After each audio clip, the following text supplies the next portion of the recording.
दोस्तों, एक सवाल जो कुछ लोग हमेशा से पूछते आ रहे हैं कि जो यीशु अपने आप को नहीं बचा पाया तो वो हमें कैसे बचा सकता है।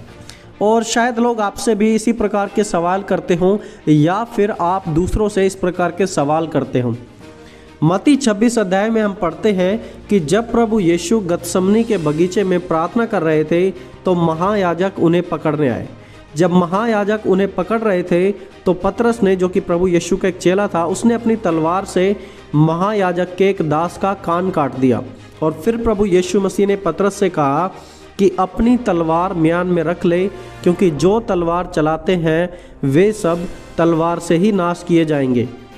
क्या तू नहीं समझता कि मैं अपने पिता से विनती कर सकता हूँ और वह स्वर्गदूतों की 12 पलटन से भी अधिक मेरे पास अभी उपस्थित कर देगा।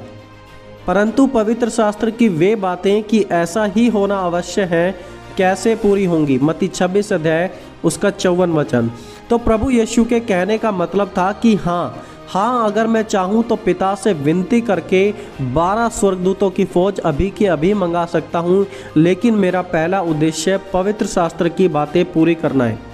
देखिए, उस समय एक पलटन में 6000 स्वर्गदूत होते थे और अगर 12 पलटन आती तो मतलब 72,000 स्वर्गदूत हो जाते, 72,000। महायाजक और जो लोग प्रभु यीशु को पकड़ने आए थे वो तो सिर्फ कुछ ही लोग थे, लेकिन प्रभु यीशु ने कहा कि अगर मैं चाहूँ तो अभी के अभी 12 पलटन यानी कि 72,000 स्वर्गदूतों को बुला सकता हूँ। दूसरे राजाओं की किताब उसके 19 अध्याय में हम पढ़ते हैं कि जब हिजकिय्याह राजा के समय में जब असूरियों ने चढ़ाई की तो राजा हिजकिय्याह डर गया और राजा हिजकिय्याह ने परमेश्वर यहोवा से प्रार्थना की। लिखा है, तब हिजकिय्याह ने यहोवा से यह प्रार्थना की कि हे इज़राइल के परमेश्वर यहोवा, पृथ्वी के सब राज्यों के ऊपर केवल तू ही परमेश्वर है। आकाश और पृथ्वी को केवल तूने ही बनाया है। हे यहोवा, कान लगाकर सुन और आँख लगाकर देख और सनहेरीब के वचनों को सुन जो उसने जीवित परमेश्वर की निंदा करने को कहे हैं। दूसरे राजाओं 19 अध्याय उसके 15 और 16 वचन में लिखा है इस प्रकार।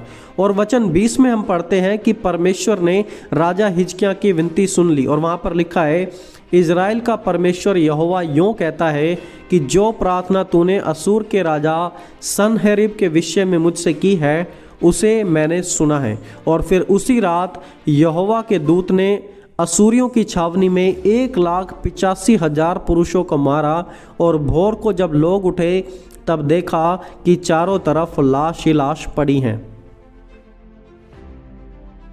अब ध्यान दीजिए, यहाँ पर एक दूत ने एक रात में 1,85,000 लोगों को मारा, सिर्फ और सिर्फ राजा हिजकिय्याह की विनती करने पर।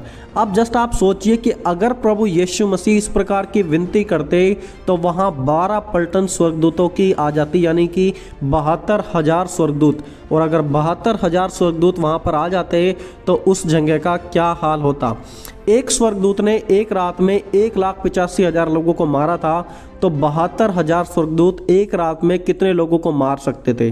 तो सीधा सा जवाब है 1332 करोड़। जी हाँ, 1332 करोड़। आज पूरी दुनिया की पॉपुलेशन है 780 करोड़ और उस समय जो स्वर्गदूत आने वाले थे वो थे 1332 करोड़।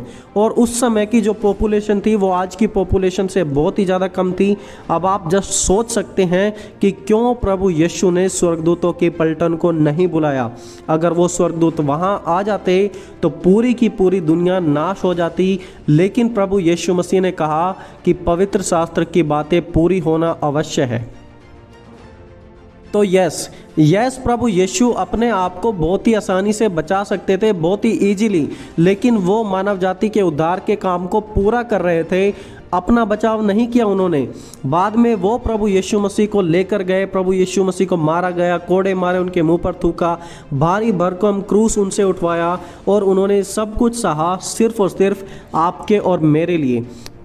प्रभु यीशु मसीह ने पहले ही बता दिया था कि वो मारे जाएंगे और उनके साथ ऐसा किया जाएगा, और कौन ऐसा करेगा यह भी प्रभु यीशु मसीह ने पहले ही बता दिया था। लिखा है, प्रभु यीशु ने कहा, मनुष्य के पुत्र के लिए अवश्य है कि वह बहुत दुख उठाए और पुरनिये, प्रधानों, याजकों और शास्त्री उसे तुच्छ समझकर मार डालें और वह तीसरे दिन फिर दोबारा जी उठे। तो पवित्र शास्त्र के अनुसार तो शुरू से ही प्रभु यीशु का उद्देश्य सिर्फ और सिर्फ अपने प्राण त्यागना था हमारे लिए। He was born to die for our sins. उनका जन्म ही हमारे पापों को मिटाने के लिए हुआ था और वो उन्होंने क्रूस की मृत्यु पर पूरा कर दिया। तो मैं कहता हूँ कि यीशु अपने आप को बचा सकते थे, पर आपके लिए, आपके परिवार के लिए, जो छुप छुप कर आप पाप कर रहे हो, उन पापों के लिए जो आपको नरक में लेकर जा रहे थे, उन पापों से बचाने के लिए प्रभु यीशु मसीह ने अपनी कुर्बानी दी, ताकि आपको नरक में जाकर अपनी कुर्बानी ना देनी पड़े।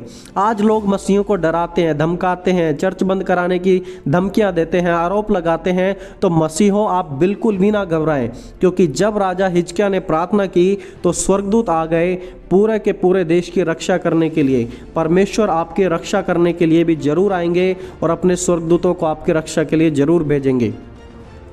भजन संहिता 91 उसके 11 वचन में परमेश्वर का वादा है कि वह अपने दूतों को तेरे निमित्त आज्ञा देगा कि जहां कहीं तू जाए वे तेरी रक्षा करेंगे। दूसरे राजाओं की किताब उसके 6 अध्याय में एक और ऐसी ही घटना हुई थी। अराम की सेना ने एलीशा भविष्यवक्ताओं को चारों ओर से घेर लिया और एलीशा के पास उनसे बचने के लिए सिर्फ और सिर्फ एक उपाय था, और वो था परमेश्वर। एलीशा के साथ रहने वाला सेवक काफ़ी घबराया हुआ था और तब एलीशा ने प्रार्थना की, हे यहोवा, इसकी आंखें खोल दे कि यह देख सके। तब यहोवा के सेवक ने देखा कि एलीशा के चारों ओर का पहाड़ अग्नि में घोड़ों और रथों से भरा हुआ है। दूसरा राजाओं उसका 6 अध्याय उसका 17 वचन। और कोई एलीशा को एक उंगली तक भी नहीं लगा पाया। देखिए, जब परमेश्वर राजाओं की, भविष्यवक्ताओं की सुरक्षा के लिए दूतों के झुंड को भेज सकते थे, तो वो प्रभु यीशु मसीह के लिए भी स्वर्गदूतों की 12 पलटन भेज सकते थे। लेकिन प्रभु यीशु मसीह का प्राइमरी उद्देश्य अपना जीवन नहीं था, आपका जीवन था, हमारा जीवन था, मेरा जीवन था, जिसने उन्हें क्रूस पर चढ़ने के लिए मजबूर कर दिया था।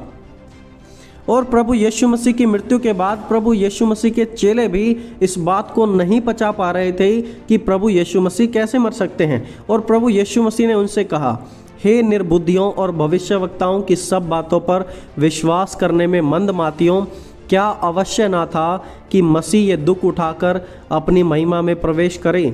तब प्रभु यीशु मसीह ने उन्हें मूसा से और सब भविष्यवक्ताओं से आरंभ करके पवित्र शास्त्र में से अपने विषय में लिखी हुई बातों का अर्थ उन्हें समझा दिया। लूका 24 अध्याय उसका 25 से 27 वचन।